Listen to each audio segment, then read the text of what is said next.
In case you have come across on social media quite a little storm relating to myself in relationship to good and evil and some of the topics that are being discussed. Some of them are very, very, I'd have to say, distorted.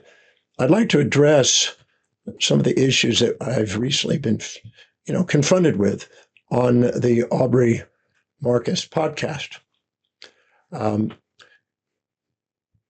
question is, and there was a post, something to the effect that I made a statement that there was benefits of people having experiences that most people would consider traumatic, deaths and rapes and things of this nature. I have been working in this field for many years, 5 decades plus, and I have had the opportunity to work with people of all different types of so-called traumatic experiences. And I'm really a believer that no matter what happens to you, you have the capacity to alter your perceptions, decisions, and actions in relationship to it, and extract meaning out of it, and extract opportunity out of it, and turn these events that seem to be kind of challenging or dark, and find out some opportunities of what you can do with it to make some sort of contribution in your own life and achieve more in your life. So my job has been to take things that have been challenging and find out how we can turn it into opportunity. If not, we become victims of history instead of masters of destiny.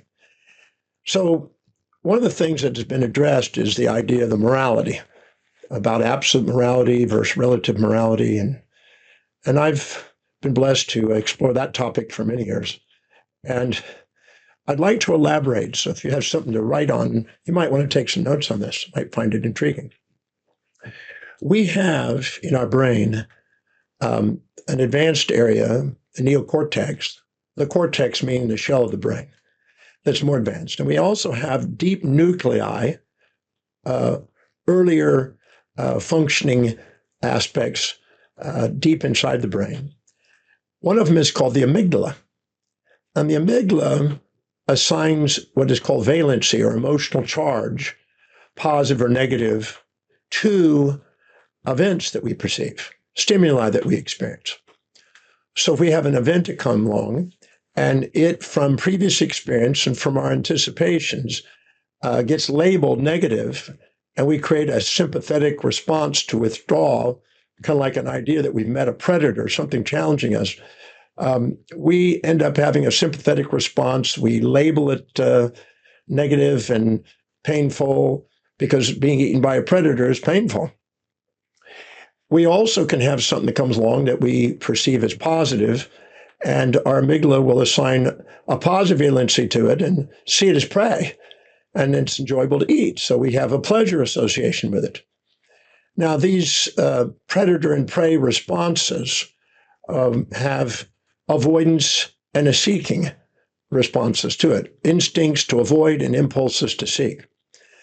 What's interesting, the way the valencies and the amygdala work, in order to capture the prey or to avoid the predator, we have to accelerate and accentuate the perception. And literally, we have to distort the perception with what they call positive feedback systems to make sure their adrenaline is strong enough to capture the prey and not starve, or to avoid the predator and not get eaten.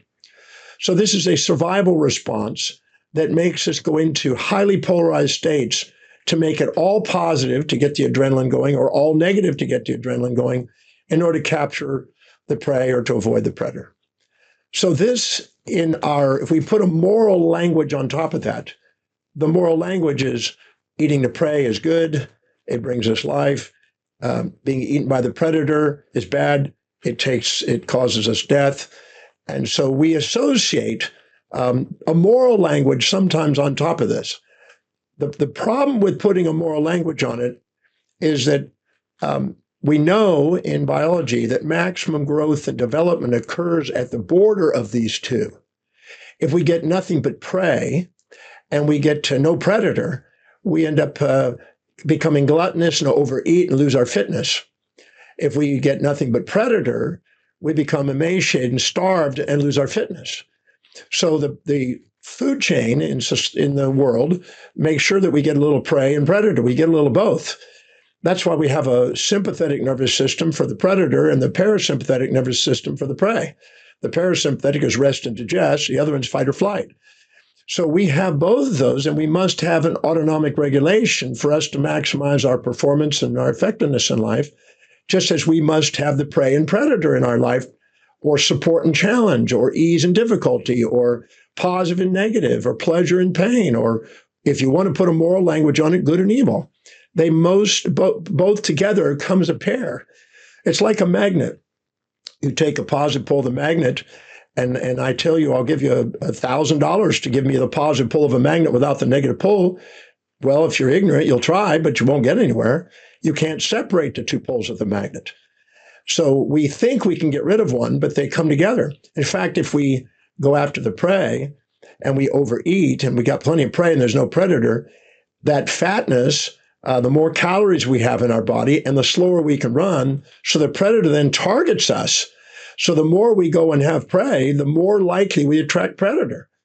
So I call it to that which we seek, we attract its opposite, to make sure that we break our addiction to the seeking and to moderate things and to find the mean between the two. Because we must have a balance of prey and predator. We must have a balance of the support and challenge, the positive and negative.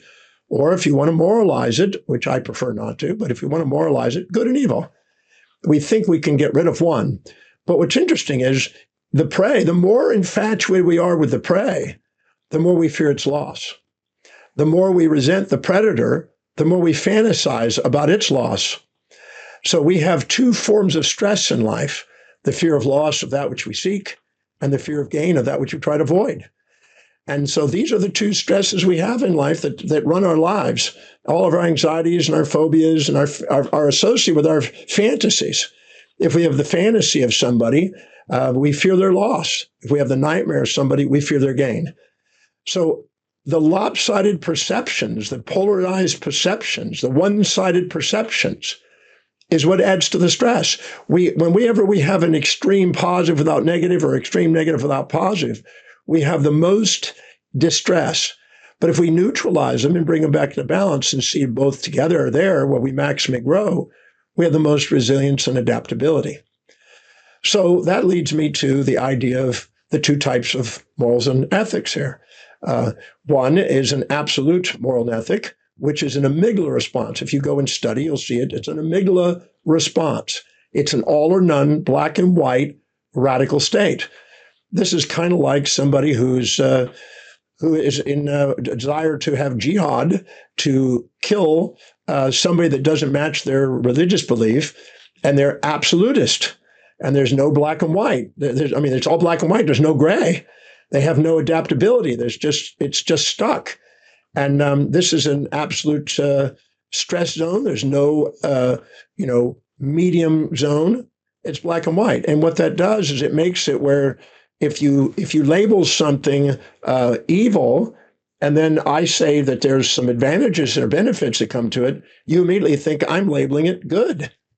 I'm not labeling it good. I'm not even labeling it evil. In fact, I have made it a point to take out of all of my writings and my presentations moral language, because I find what that does is it traps people into black and white thinking. It makes them non-adaptable, non-resilient, makes them very rigid. It creates bias and racism and in-group, out-group biases, confirmation and disconfirmation bias, false positives, false negatives.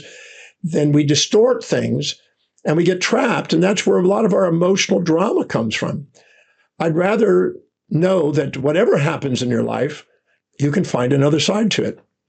I've had the opportunity to work with people who've had what people have called horrendous, torturous things, terrible things. And some people, a day, a week, a month, a year, 5 years later, they come back and they find out that, wow, out of that came some new things. Out of the ashes came the phoenix, you might say. And others stay stuck. They become victims of history and just keep running their story and running their narrative, and they're trapped. And they're in black and white thinking. And other people are able to start to discover the opposite pole and see that there's something that can come out of it that's meaningful. Now, I didn't say that their event was good. Never said that. I just said that there's something that can come out of it that can be of great value if you extract meaning, kind of like logotherapy with Viktor Frankl out of the concentration camps. The reason he survived is because he had that balanced, resilient state. He was able to find the mean. Aristotle said that there's a mean between the excess and deficiency. Excess positives with a deficiency of negative, or deficiency of positive and excess of negatives. When we're in absolute black and white thinking, we have the least amount of resilience and adaptability, and we're trapped. And so, I'm a firm believer that that is not how I want to trend. I've spent my life since I was 18 years old trying to find the hidden order in the apparent chaos. In information theory, chaos is missing information, and entropy and disorder, and negentropy, which is order, the pathway of order, is finding the information. That's what life really is. True life is the ability to extract out of experiences the meaning behind it. And if a person is able to do that, whether positive or negative, they can find the mean, they can find the negatives in the positives and the positives and negatives. They are able to adapt, be resilient, and more centered and poised and present and more purposeful. I always say that when you're pursuing something in your executive center, the cortex, the medial prefrontal cortex, you're able to embrace the positives and the negatives together in pursuit of something that's meaningful. And that's what the executive center, it's more objective, less subjectively biased. We don't realize how black and white we can become sometimes, and how we're in our amygdala sometimes, and we're under high stress responses, and we exaggerate, minimize. I had people recently after the podcast that said that it made up and distorted a classical amygdala response, and distorted that now I'm saying that that these events, that these so-called horrific or tragic events are good. I never said they were good. I just didn't say they were evil. I just said that they were events. When I'm working with somebody, if I'm using the language, you came from an evil event, and then I'm trying to find the benefits to it, and they're trapped in the idea that it's an evil event, it doesn't make any sense to them. But if I explain to them it's an event, I'm not denying the event. I'm just saying that out of it now, how are we going to spend the rest of our life, and how do we become resourceful? William James said it really nicely. He said the greatest discovery of his generation is that human beings can alter their lives by altering their attitude or perceptions of mind. And I really believe that that's within our power. I've spent all my years in research doing what I can to help people maximize their awareness and potential. And so I've had people of all different kinds. And what's interesting is I have people that are infatuated with people that are blind to the downside, and they can't see the downside, and then they go impulsively off on something, kind of like a fatal attraction with Michael Douglas and Glenn Close. And then later, days, weeks, months, years, they find out, oh, wow, now I can see the downside.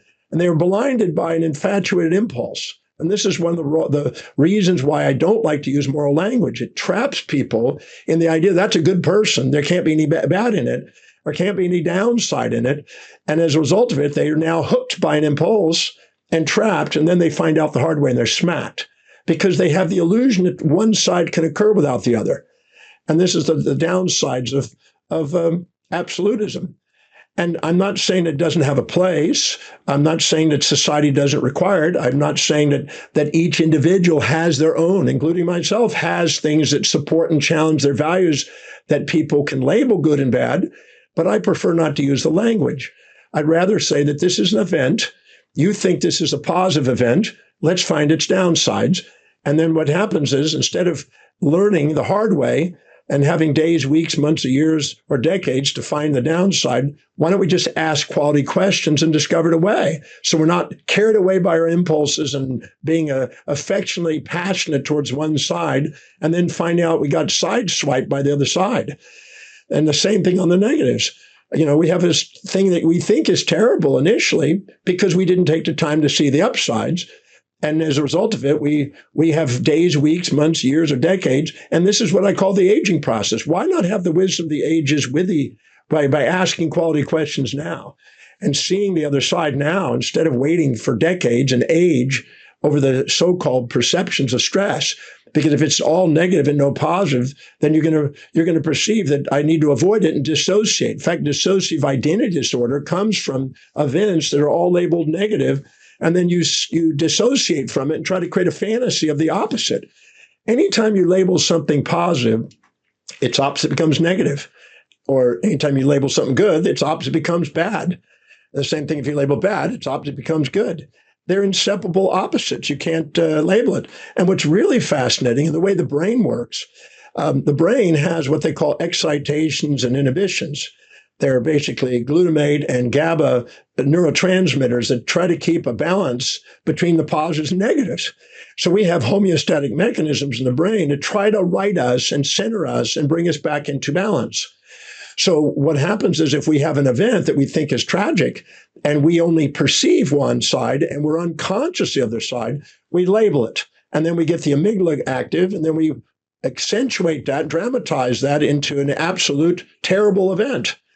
But if we actually go to the moment of the experience and go into the moment of perception, we can actually discover that in that moment, the brain, in order to homeostate it, had the other side.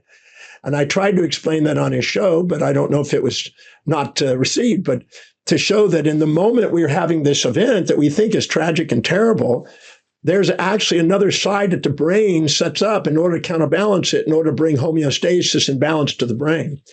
And it's unconscious, it's called an anti-memory. And that unconscious anti-memory, if I can ask questions and awaken it, I can take this so-called terrible event and neutralize it on the spot. And then the event itself is transformed. Now, I've had people who've had amazing experiences that it's when I listen to it, it's shocking what they've been through. And I have them go through frame by frame by frame on what actually occurred. I don't label it good or evil. I just say it's now, we know it's an event. We're not denying that it occurred. This person did this to you, not denying that. But instead of labeling it, let's just take a look at it and let's see if we can use a cognitive reappraisal and find out how we can use it now to our advantage. And in that moment, where was the mind creating the opposite with an anti-memory? And I go into that exact moment and I find out where the opposite information is that they're unconscious of and make them conscious. See, the quality of your life is based on the quality of the questions you ask. And if you ask amazing questions, you can become fully conscious. And fully conscious means you see both sides simultaneously. As Wilhelm Wundt, who was a father of experimental psychology, that talked about simultaneous contrast, that when we perceive something, we automatically think of its contrast. And our brain does this.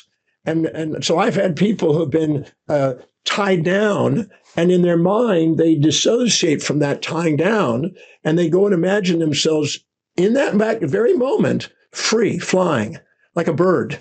Their brain will create the anti-content in order to neutralize it, to stabilize them so they're most resilient and adaptable and survive. And so this is, some people then get trapped in those fantasies that are birthed out of those nightmares, and they can end up with dissociative identity disorders, as some people call it, or being possessed, and sometimes they personify it. They give credit to things that are positive, and they give blame to things that are negative, and they get trapped in the credit blame game, and they get into pride and shame games. And both of those are inauthentic states.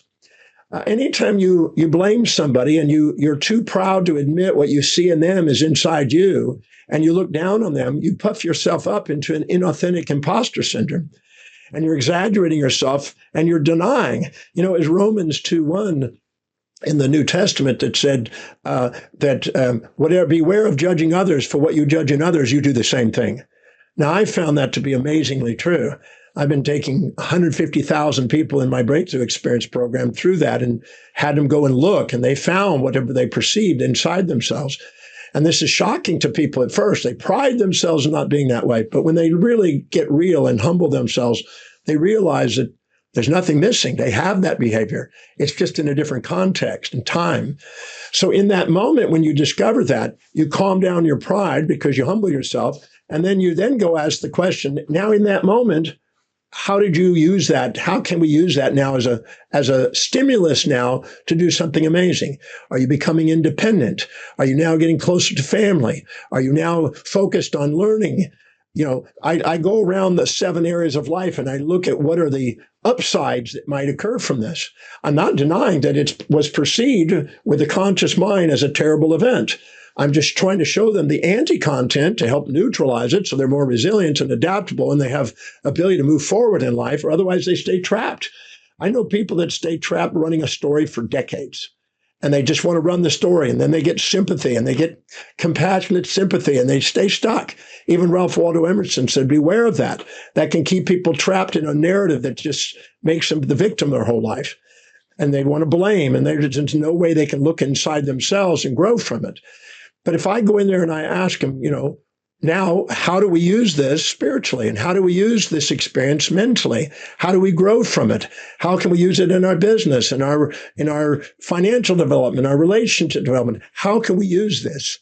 It's not what happens to it, it's how we decide to turn it into. If I was to take a hammer and slam your thumb, you'd be probably hurt by it. But if I told you I was going to give you $1 billion if I slammed your thumb, you'd probably say, go slam. So it's the associations you make with it and the expectations you have on it. So the perceptions, and you always have the ability to change your perceptions, decisions, and actions. So I'm interested in helping people become resourceful and expand their awareness and their potential by opening up new avenues of thinking.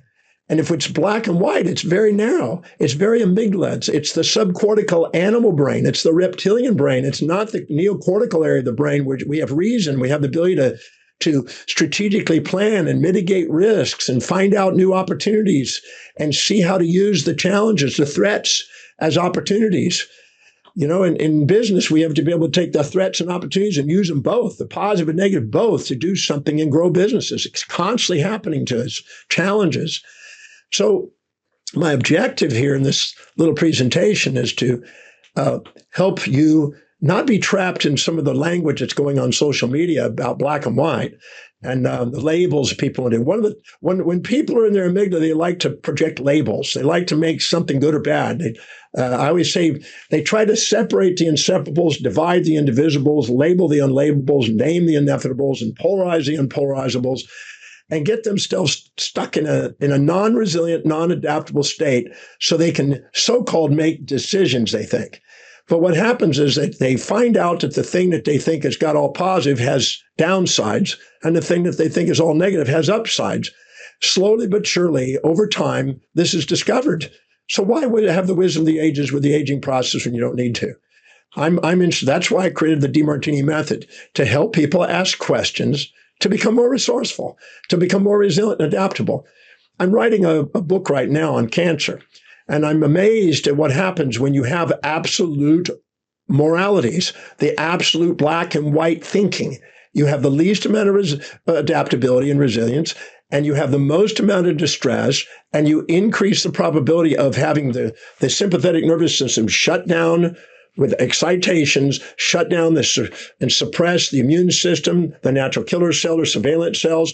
That's why people that have, quote, events that are tragic or ecstatic and they're polarized, they increase the probability of running down their immune system. So I'm a firm believer, for the sake of health, for the sake of relationship. Imagine if you go into a relationship. You see this when people go through a divorce. They've been with somebody for 10 or 20 years or something, and then they go through and they have a big fight and they go through a divorce, and then they label people. Well, there's a narcissist. Well, there's a narcissist. You're married to them for 20 years, but suddenly they're a narcissist. They put labels on them. They're all bad. They're always focused on themselves. These absolutes are amygdala responses that are incomplete awarenesses. They're subjective biases. They're not complete. And our executive center is designed to calm down the amygdala, to dampen the extremes, to bring it back into balance, to bring homeostasis, not positive feedback, runaway positive feedback systems that make us dramatic and make us, traumatized by events that we think are negative, but actually go in there and balance it out and calm down these extremes, where we stabilize ourselves and think clearly. Systems one thinking, Kahneman says, is basically our emotional amygdala's reaction. We react before we think. But systems two thinking, the executive center, is where we think before we act. I'm interested in helping people get access to their executive center So they have governance over themselves. So they're not living in all the trauma and the ecstasies, the nightmares and the fantasies, which have intrusive thoughts. Imagine if you're really infatuated with someone. You can't sleep at night. They occupy space and time in your mind and create intrusive thoughts. If you're resentful to somebody, you can't sleep at night. The insomnia is a feedback to let you know you have an imbalanced ratio of perceptions, and it's trying to let you know that you don't see things as a whole. You're seeing only parts. You got missing information. You have entropy, and you're aging yourself by doing it. But if you ask quality questions that make you see the side you're ignoring, that you're unconscious of, and bring your conscious and unconscious together and fully conscious, and bring yourself into your executive center, you have a gamma synchronicity, literally a gamma synchronicity. You have delta waves when you're being supported, and you got beta waves when you're being challenged. You get them together, you get alpha, theta, and gamma synchronicities. And we all know the moments we get tears of gratitude, we have a knowing that there's something here that's meaningful. And that's what I do in the breakthrough experience and use the method for. And why I said what I said on the Aubrey Marcus show, that you have the capacity to take no matter what you've been through. I even make the statement, there's nothing your mortal body can experience that your mortal soul can't love. There's nothing you can experience in your life that you can't transform. If you come from an idea that it's absolute, you don't have the ability to transform. You just blame, and you become a victim, and you don't become master of destiny. I was in Ireland doing the Breakthrough Experience program. There was a lovely gentleman there named Gene, and we had about 170 people there. And there was a massive amount of transformations going on in that room by going in there and helping people see things they overlooked. I never asked people to look and, make up anything. I'm not asking people to, to justify or make up, but just asking them to look for things they have overlooked in their perceptions. And when they do, they can discover the upsides to what they thought was down or the downsides to what they thought was up and bring themselves back into balance. As we were doing this gentleman, Gene, said to me, can I watch you do the rest of them? Because he watched me finish and close some of the closings with these people. And afterwards, he said, we need this in this country. And I said, well, thank you. I agree.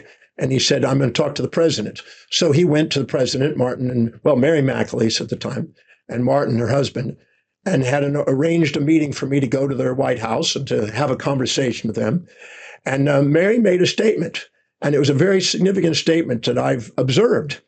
She said that this victim mindset, the perpetrator innocent victim mindset that's being promulgated by psychology today for whatever purposes, commercial purposes, or absolute moral constructs that's keeping people stuck, is undermining the growth of our culture, and it's keeping us living in the past. And I said, I totally agree.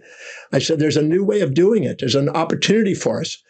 So she organized for me to be able to go up to Belfast, Ireland from Dublin on the next time I came there, and to meet with 3 women who had had their son and 3 husbands killed. So there were 3 women, a husband killed, and a husband and son killed. And then the 3 men that killed them in the room, the same room. And they gave me an opportunity to mediate the conflict that was there and all the emotions that were there on both sides. And it started at 8 o'clock in the morning. We finished around 5 or so in the afternoon. And from 8 in the morning till 1 p.m., I did my methodology. And I had 2 other people helping me. They had the media there. There was psychologists there. There was people from the Catholic Church there. There were people from the government there. And we sat there. And the 3 women were sitting there doing the method on the 3 men that killed their family. The 3 men that killed the family did it on the emotional charges they had, that they were programmed into believing, the propaganda that they were believing by the ideologies that they were following. By 1 o'clock, the energy of the room had started out so heavy and dense that you could put a knife in the room. By 1 o'clock, it had lightened up. And the energy that was in the room, even the guards that were protecting the men, keeping the men in the center of the room, the ladies were off to the side, so there was an exit door there in case something happened. Nothing did, but it was really the energy would change. We went to lunch, we came back, and then I had the opportunity to work with one of the ladies who had the son and husband killed. Now, that would be considered evil by most people. Again, I don't like to put the labels good and evil on things. I'd say, let's stick to the facts. That's a label. Let's stick to the facts. What did they do? Well, in this case, they shot this individual. Okay, great. Let's take the facts. In that, we went through the entire process on the grief of the loss of the husband and son. And I've been working with grief and loss since 1976, and really since 1984, I've been developing a methodology that's being used all over. And when we finished about 4:30 in the p.m. on this process, I had the woman who had once had grief, and it was softened and dissolved away.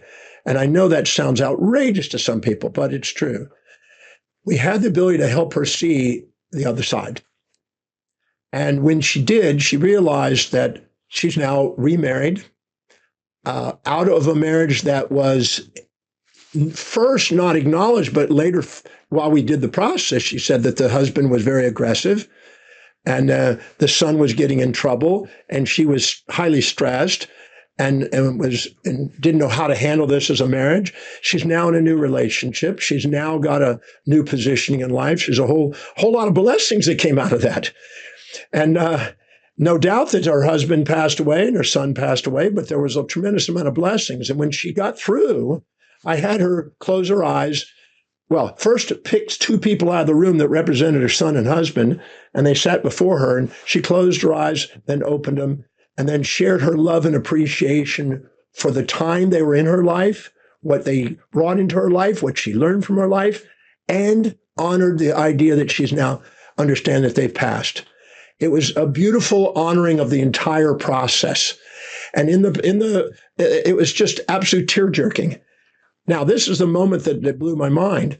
When she got finished with that, she walked over to the man that killed the husband and son.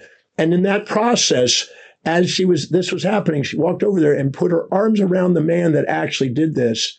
The man cried and she cried for 20 minutes. They were in tears. 20 minutes they were in tears. And there was not a dry eye in the room.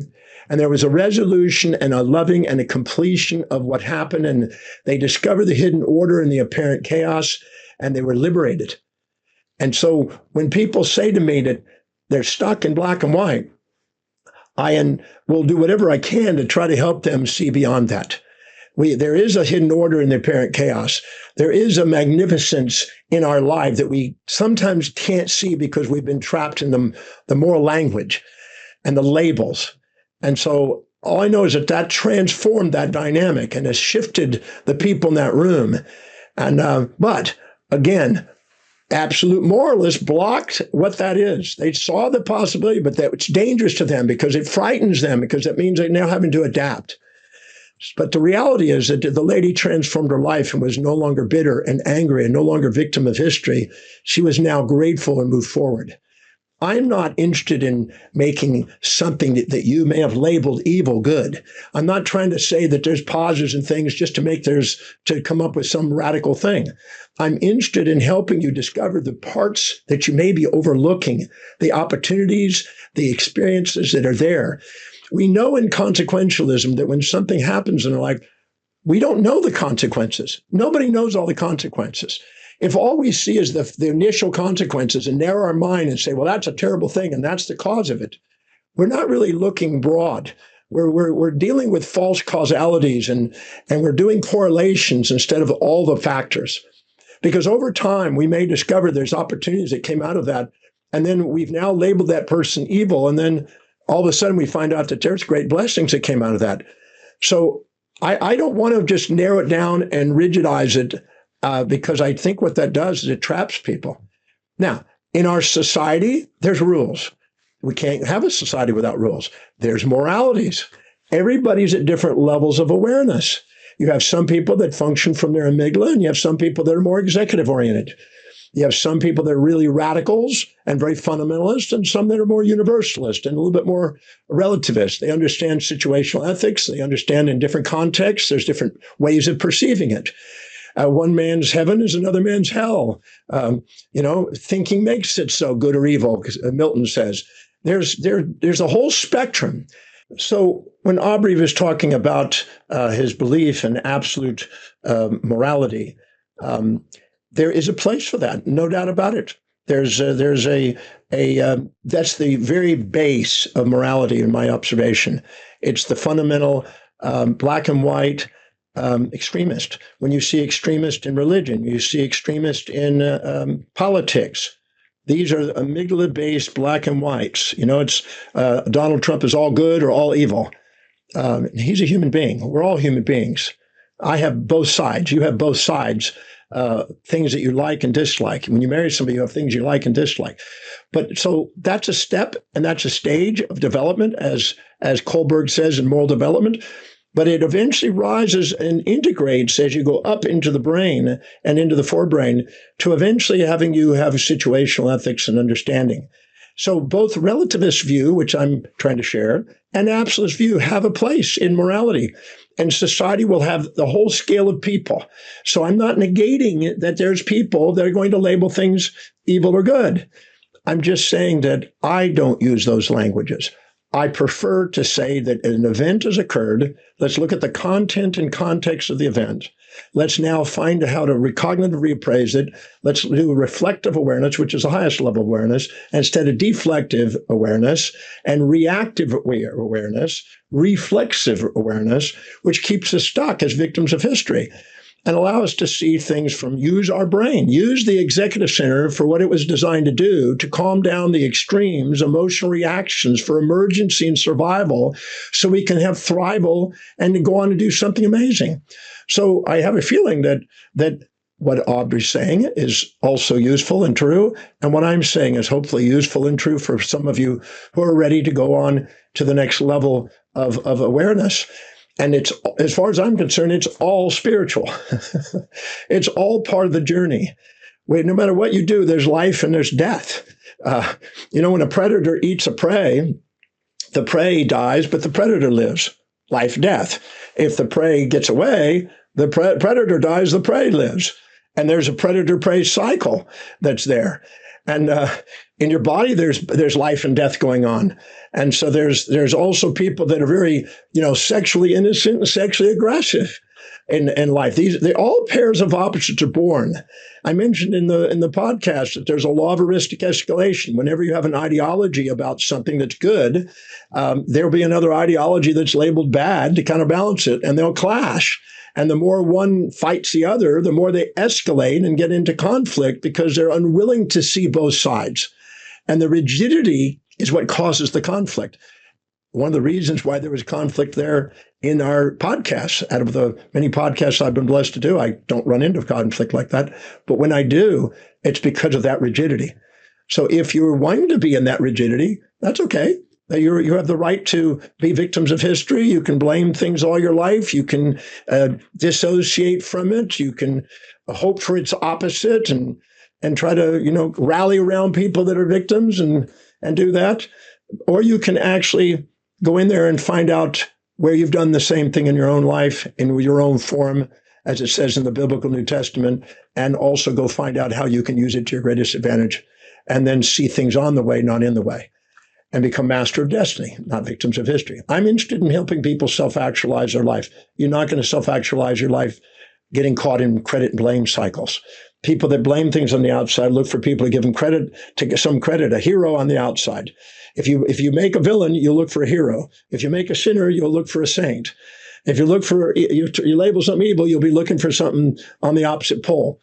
But the poles are inseparable, and they're you. And all these are projections of yourself. That's what I'm trying to say. They're all projections of your interpretation. All the doctrines you've been taught, the morals are many times coming from mothers and fathers and preachers and teachers and conventions and mores and traditions.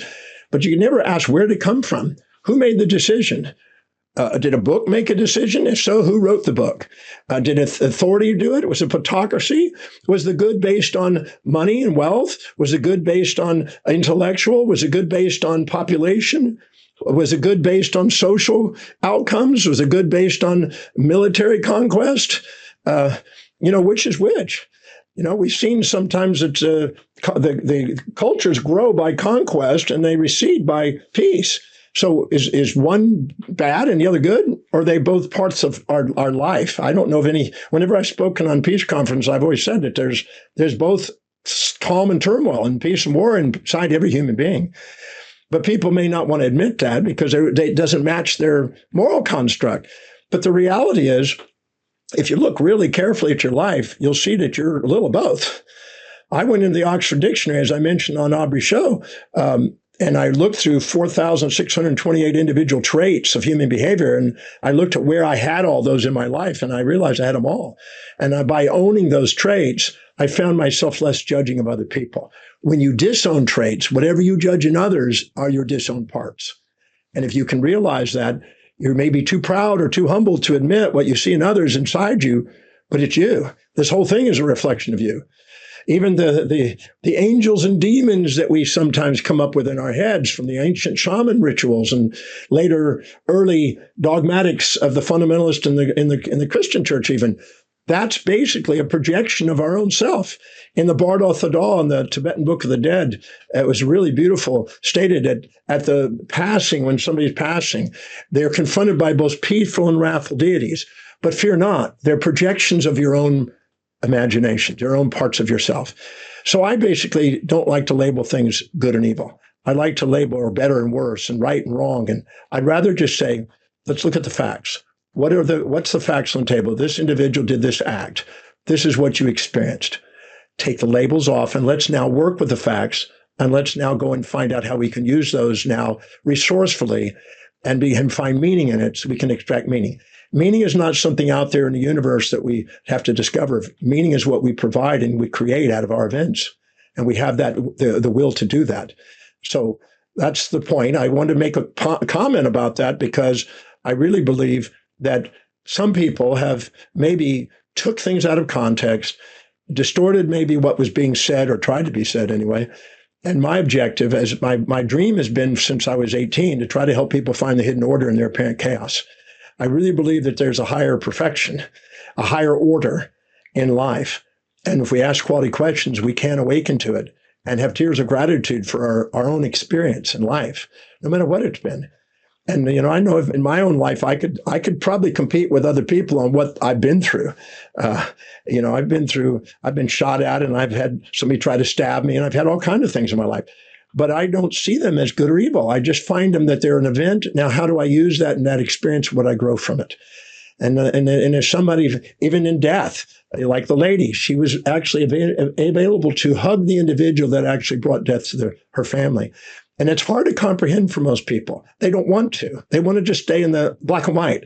But the reality is that you have the capacity to take whatever's happened in your life and turn it into an opportunity and do something extraordinary with your life. You want to make a difference.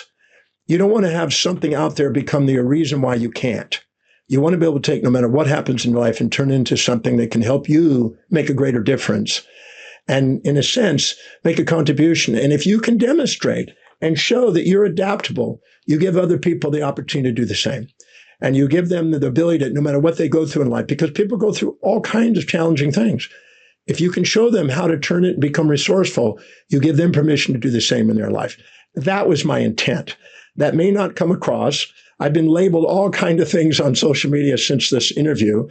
I've had people take things out of context and distort it. And that's okay.